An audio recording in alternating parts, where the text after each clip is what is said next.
Hi hello all welcome to smiley stories. తర్వాత జాను పడుకునే వరకు తన పక్కనే ఉండి జాను నిద్రపోయింది అని అనుకున్నాక వెళ్ళి తన వర్క్ చేసుకుంటూ ఉంటాడు అభి.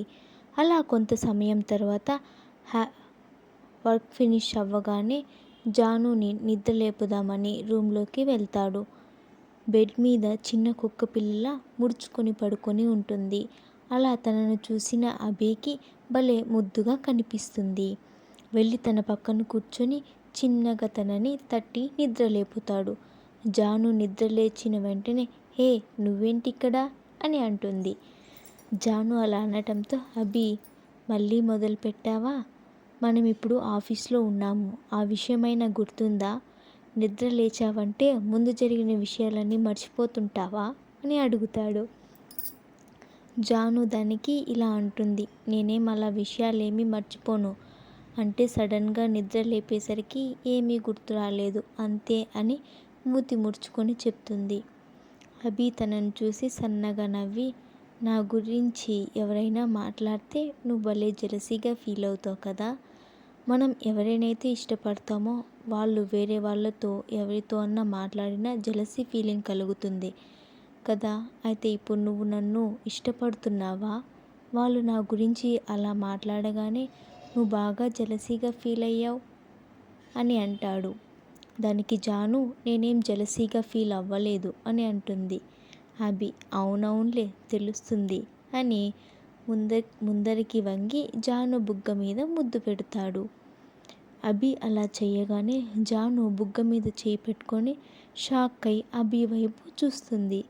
అభి చిలిపిగా నవ్వుతూ ఏంటి అన్నట్టు కనురెప్పలు ఎగరేస్తాడు.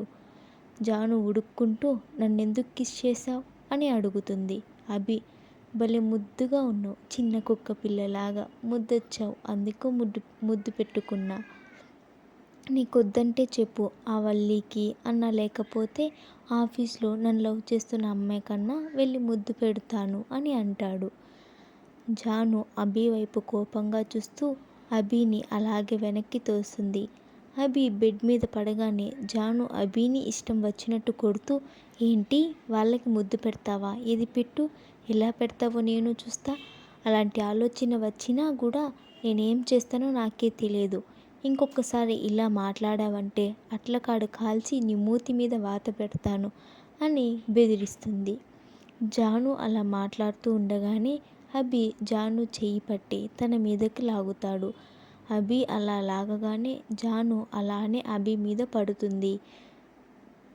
అభి తనని ఎటూ కదలకుండా తన చుట్టూ చేయి వేసి పట్టుకుంటాడు. అభి అలా చేయగానే జాను అభి వైపు బెదురు కళ్ళతో చూస్తూ ఉంటుంది. తనని అలా చూసిన అభి ఏంటన్నట్టు కనుబొమ్మ ఎగరేస్తాడు. అభి అలా చేయగానే జాను సిగ్గుపడుతూ తల పక్కకు తిప్పుకొని అభి చెయ్యి విడిపించడానికి చూస్తూ ఉంటుంది. కానీ అభి తనని ఇంకా గట్టిగా పట్టుకుంటాడు. జాను అభి వైపు కూడా చూడకుండా ప్లీజ్ వదులు అని అంటుంది. అభి ఆ మాట నా కళ్ళల్లోకి చూసి చెప్పు, అప్పుడు వదులుతాను అని అంటాడు. జాను అభి వైపు తిరిగి అభి కళ్ళల్లోకి చూస్తూ ఉంటుంది. అభి కూడా జానుని రెప్ప వేయకుండా చూస్తూ ఉంటాడు. అభిని అలానే చూస్తూ ఉన్న జాను అభి గురించి మనసులో ఇలా అనుకుంటుంది, ఎప్పుడు సీరియస్గా ఫేస్ పెట్టుకొని ఉండేవాడు, ఇప్పుడు చూడు ఎంత క్యూట్గా ఉన్నాడు, ఇప్పుడు ఇలా ప్రశాంతంగా ఉండొచ్చు కదా అని మనసులో అనుకుంటుంది. తన మనసులో అనుకున్న మాటలు విన్న అభి జానుతో ఇలా అంటాడు, అంత క్యూట్గా ఉన్నానా నేను, మరీ ఎప్పుడు నేనంత సీరియస్గా ఫేస్ పెట్టుకొని ఉండనే అని అంటాడు. మరీ అంత క్యూట్గా ఉన్నప్పుడు ఒక ముద్దు పెట్టచ్చు కదా అని అడుగుతాడు. దానికి జాను సిగ్గుపడుతూ పక్కకి చూస్తూ ఉంటుంది. అభి జానుని తన వైపుకు తిప్పుకుంటాడు. సిగ్గుతో ఎరిపెక్కిన బుగ్గలతో ముద్దుగా ఉంది జాను రూపం. అతనికి కొత్తగా కనిపిస్తుంది. జానుని తన్మయత్వంతో చూస్తూ ఆమె అందమైన మొహాన్ని అతని దోసిల్లోకి తీసుకుంటాడు. జాను కలువలాంటి కళ్ళతో బిడియంగా చూస్తుంటుంది. ఆమె చెంపను సుతరంగా తడుముతూ ఆమె నుదుటి మీద ప్రేమగా ముద్దు పెట్టుకుంటాడు. అతను పెదవుల తాకిడికి జాను శరీరం సన్నగా కంపిస్తుంది. పరవశంతో కళ్ళు మూసుకుంటుంది. అభి చిన్నగా జాను చెవి దగ్గర ఇలా అంటాడు. ఇంకా ముందుకు వెళ్ళాలనిపిస్తుంది. వెళ్ళనా మరి అని మత్తుగా అడుగుతాడు. అభి అలా అడగగానే జాను అప్పుడు స్పృహలోకి వచ్చినట్టుగా తన బలమంతా ఉపయోగించి అభిని ఒక్క తోపు తోస్తుంది. జాను అలా పక్కకు నెట్టడంతో జాను వైపు చిరుకోపంగా చూస్తూ, రాక్షసి, ఎందుకు అలా తోసావు అని అడుగుతాడు. జాను, మరి మీరు చేస్తుంది ఏమన్నా బాగుందా? అభి, నేనేం చేశాను? అసలు ఏమీ చేయకుండానే తోసేసావు కదా అని అంటాడు జాను వైపు చూస్తూ. జాను, ఆహా, అయితే ఏదో చెయ్యాలని బాగా ఆశగా ఉన్నట్టుంది. అభి, మరి ఉండదా? పెళ్ళై ఎన్ని రోజులైనా ఇంకా దూరంగా ఉండమంటే ఎంత కష్టం. నా బాధ నీకు చెప్పినా అర్థం కాదులే. నన్ను తొందరగా యాక్సెప్ట్ చేయొచ్చు కదా. అప్పుడు ఇద్దరం కలిసి హ్యాపీగా లైఫ్ లీడ్ చేయొచ్చు. జాను, నాకు దానికి కొంచెం టైం కావాలని అడిగాను. మరి ఇలా ఇబ్బంది పెడితే ఎలాగా? అభి, హలో మేడం గారు, నేను మిమ్మల్ని ఇబ్బంది పెట్టట్లేదు. జస్ట్ నా బాధ అర్థం చేసుకోమని చెప్పాను. సరే, వెళ్ళి ఫేస్ వాష్ చేసుకునిరా, బయటికి వెళ్దాం.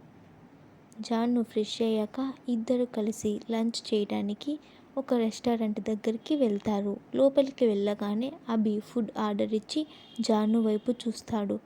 జాను అభితో, అదే నాకు నచ్చిన ఫుడ్ అని మీకెలా తెలుసు? కనీసం మీరు నన్ను అడగను కూడా లేదు కదా అని అంటుంది. దానికి అభి చిన్నగా స్మైల్ ఇచ్చి, నేను నీకు చెప్పిన విషయం మర్చిపోయినట్టున్నావు. నేను నిన్ను ఎప్పటి నుంచో ఇష్టపడుతున్నా. అలాంటప్పుడు నీ ఇష్టాలు ఏంటో నాకు తెలియకుండా ఉంటుందా అని అడుగుతాడు. జాను ఇంకేమీ మాట్లాడకుండా సైలెంట్గా ఉంటుంది. అప్పుడే జాను ఫోన్ రింగ్ అవ్వటంతో తీసి చూస్తుంది. వాళ్ళ అమ్మ నుంచి కావడంతో వెంటనే లిఫ్ట్ చేసి, మా, ఎలా ఉన్నావు? ఏమైంది? ఈ మధ్య సరిగ్గా ఫోన్ చేయట్లేదు. ఆరోగ్యం బాగుందా అని వాళ్ళ అమ్మకి మాట్లాడే ఛాన్స్ ఇవ్వకుండా జానునే మాట్లాడుతూ ఉంటుంది. జాను అలా మాట్లాడుతుండగా అభి జాను వైపు ఒకసారి చూసి మళ్ళీ ఫోన్ చూసుకుంటూ ఉంటాడు. ఇక్కడ జాను వాళ్ళమ్మ, నేను బాగున్నా జాను, నువ్వెలా ఉన్నావు? నీకు అక్కడ ఎలాంటి ఇబ్బంది లేదు కదా? నిన్ను అల్లుడు గారు బాగా చూసుకుంటున్నారా అని అడుగుతుంది. దానికి జాను అభిని చూస్తూ, హా అమ్మ, మీ అల్లుడు గారు నన్ను బాగా చూసుకుంటున్నాడు అని చెప్తుంది. ఆ మాటతో అభి తలెత్తి జాను వైపు చూస్తాడు. మీకు స్టోరీ ఎలా అనిపించిందో కామెంట్ చేయండి. అలానే లైక్ చేయండి, షేర్ చేయండి, సబ్స్క్రైబ్ చేయడం అస్సలు మర్చిపోకండి. Thank you for watching. Story లేట్గా వస్తే ఏమనుకోకండి.